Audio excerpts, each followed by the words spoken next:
وادی رضا کی کوہ ہمالا رضا کا گئے اور جس سمت دیکھیے وہ علاقہ رضا کا گئے. بسم اللہ الرحمن الرحیم. الحمدللہ نحمدہ ونستعینہ ونستغفرہ ونؤمن بہ ونتوکل علیہ ونعوذ باللہ من شرور انفسنا ومن سیئات اعمالنا من یهده اللہ فلا مضل له ومن يضلل فلا هادي له ونشهد ان لا اله الا الله وحده لا شريك له ونشهد ان سيدنا ونبينا وحبيبنا وقلوبنا وشفيعنا ومولانا محمدا عبده ورسوله بالهدى ودين الحق ارسله فصلى الله تعالى عليه وعلى آله وأصحابه أجمعين. أما بعد أعوذ بالله من الشيطان الرجيم. بسم الله الرحمن الرحيم. إن المبذرين كانوا إخوان الشياطين. صدق الله العظيم وبلغنا رسوله النبي الأمين الكريم ونحن على ذلك من الشاهدين والشاكرين والحمد لله رب العالمين. معزز علماء ملت اسلامیہ ومداحان بارگاہ نبویہ، بزرگوں، دوستوں، نوجوان ساتھیوں، عزیز بچوں، السلام علیکم ورحمۃ اللہ وبرکاتہ. آئیے پہلے مراتب کر قائد و جہاں، شہنشاہ کون مکان، رحمت عالم روح فدا صلی اللہ علیہ وسلم کی بارگاہ ناز میں ہدیہ درود و سلام پیش کر لیں. اللہم صلی علی سیدنا و نبینا مولانا محمد کما تحب ترضا بان نصلی علیہ صلاۃ و سلام علیک یا رسول اللہ. ابھی آپ ملک، ملت اور قوم سے محبت کرنے والے عالم دین فاضل جلیل حضرت علامہ مولانا محمد عالم کا مختصر خطاب آپ سماعت فرما رہے تھے، جنہوں نے آج کے اس محفل کے انعقاد کے اغراض و مقاصد پر روشنی ڈالی ہے. ہم مبارکباد دیتے ہیں اس سرسا کے چیئرمین کو بھی کہ وہ جب انہوں نے سنا کہ قاضی شہر تشریف لائے ہیں تو ملاقات کے لیے مہدی میں بھی گئے اور جہاں میں ٹھہرا تھا وہاں بھی آئے. انہیں قوم کا درد ہے. یہ ہمارے علماء بڑے مصروف ہیں. ابھی یہ بریلی شریف سے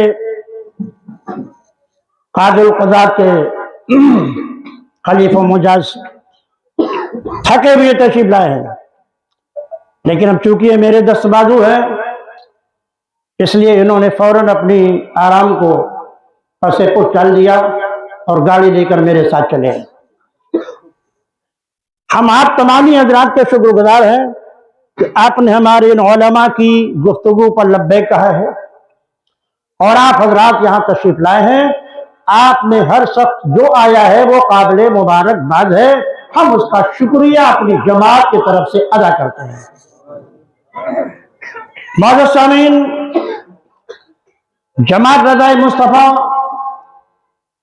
جس کے بہنے کے طریق علماء کا قافلہ یہاں آیا ہے کہ ان کو جمع کرنے کے لیے بھی وقت چاہیے تھا، مگر ملت و جماعت کا درد سن کر یہ سب کے سب یہاں آ گئے.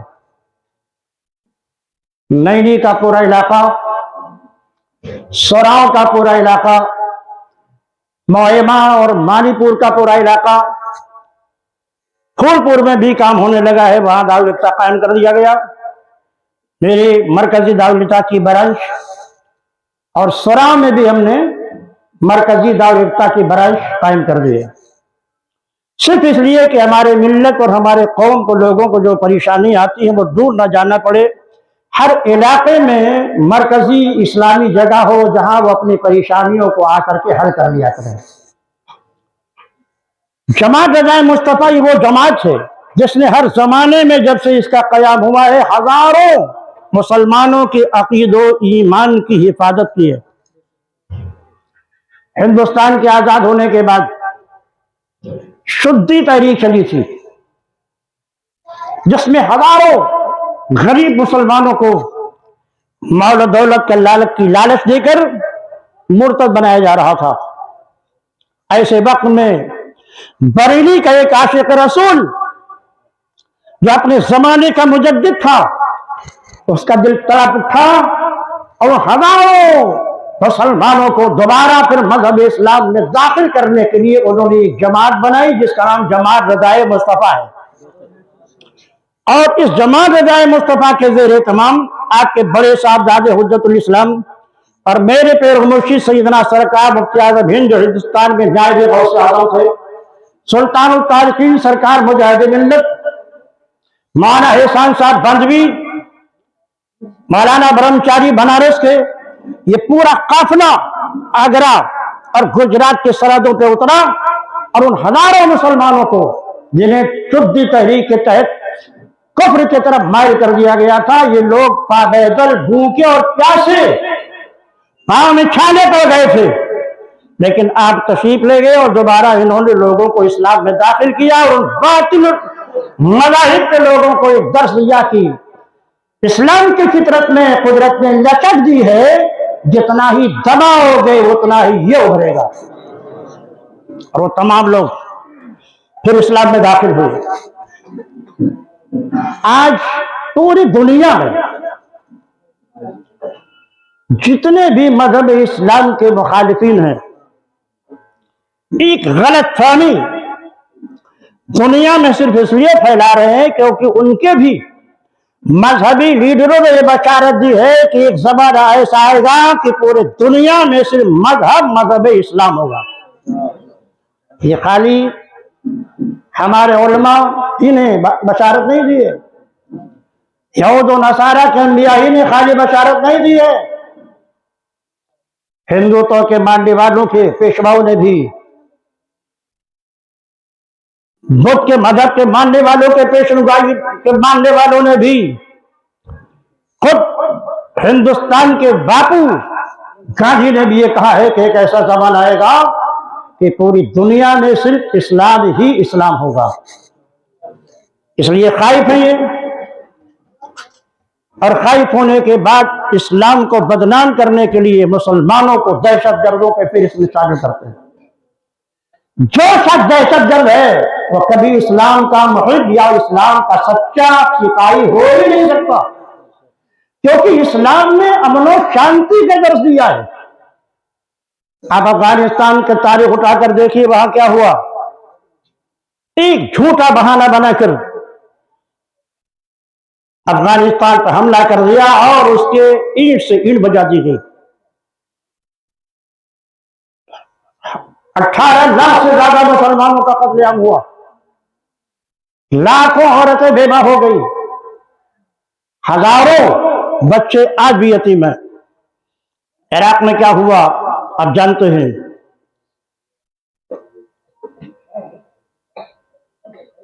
ایران میں کی طرف پجلڈور کا میلان ہے، لگیا برباد کر دیا گیا۔ عراق کا واقعہ گیا صرف ایک جھوٹا بہانہ بنا کر۔ آج تک عراق پر حملہ اس لیے ہوتا کہ صدام حسین نے مہلک جراثیمی ہتھیار تیار کر لیے، آج تک وہ ثابت نہیں کر سکے وہاں تک کوئی ہتھیار تھا، اور شکست کھا کر واپس چلے گئے۔ افغانستان پہ بار بار حملہ ہوا، برطانیہ نے حملہ کیا، وہ بھی دم دبا کر بھاگ گئے۔ امریکہ نے وہاں حملہ کیا ایک جھوٹا بہانہ بنا کر، آخر اسے بھی وہاں سے جانا پڑا۔ وہ معزز کے زمانے میں مسلمان ہو کر ہم خار ہوئے تاریخ قرا ہو کر، درس قرآن اگر ہم نے بھلایا ہوتا یہ زمانہ نہ زمانے نے دکھایا ہوتا. اس لیے ایک درد لے کر ملت کا، قوم کا، مذہب کا، یہ علماء کرام کا قافلہ آپ کے بیچ میں اترا ہوا ہے. اور آج ہم جس مقصد کے لیے آئے ہیں اسی مقصد پر گفتگو ہوگی. ابھی جو ہمارے اندر مراسم رائج ہیں، جو خلاف شریعت ہیں، اور جن کو لوگ یہ سمجھ کر کے انجام دیتے ہیں کہ یہ اچھا کام ہے، جبکہ شریعت میں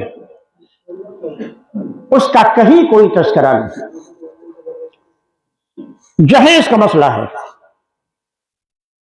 اس میں کوئی شک نہیں کہ حضرت مولا علی کا نکاح ہوا.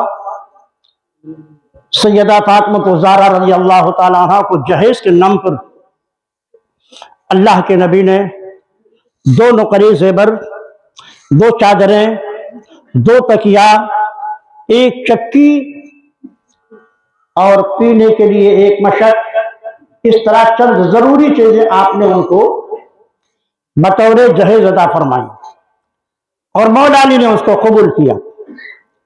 اسی لیے علماء کہتے ہیں کہ اپنی بساط کے مطابق ضروریات زندگی کے لیے بطور جہیز دینا یہ میرے آقا کی سنت ہے، اور جہیز لینا یہ علی کی سنت ہے.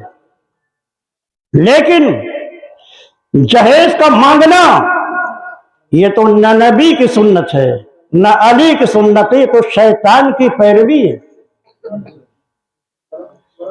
اس لیے اللہ کے نبی کی 4 بیٹیاں تھیں، رقیہ، حضرت زینب، ام کلثوم اور فاطمہ. جہیز کے نام پر اللہ کے نبی نے حضرت رقیہ کے نکاح میں 1 پیسہ نہیں دیا. حضرت زینب کے نکاح میں جہیز کے نام پر کچھ نہیں عطا فرمایا.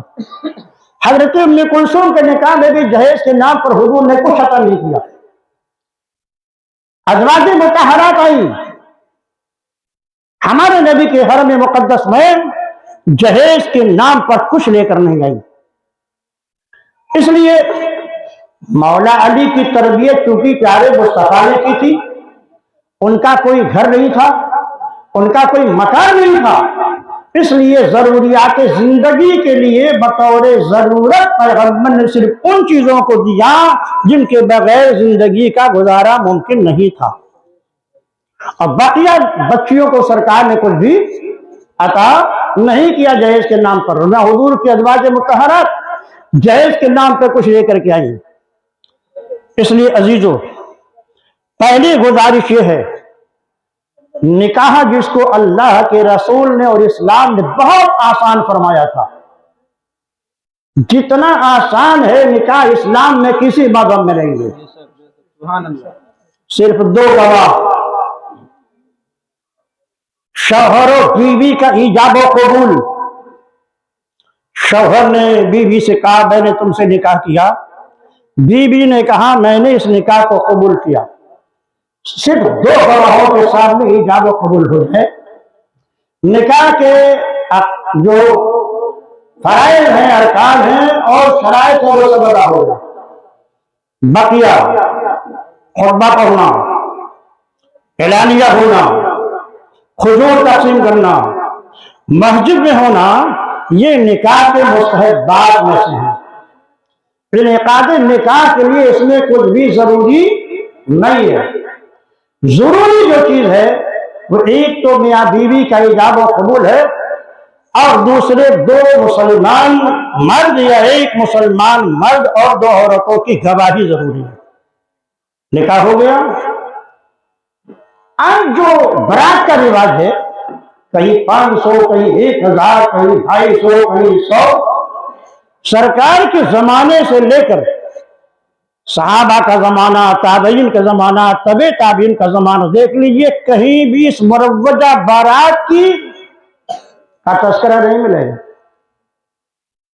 اس لیے لڑکے والوں کو یہ چاہیے کہ لڑکی کی حالت کو دیکھ کر مناسب تعداد میں اپنے اعزو اقارب کو بلا کر کے وہ بارات لے جائیں.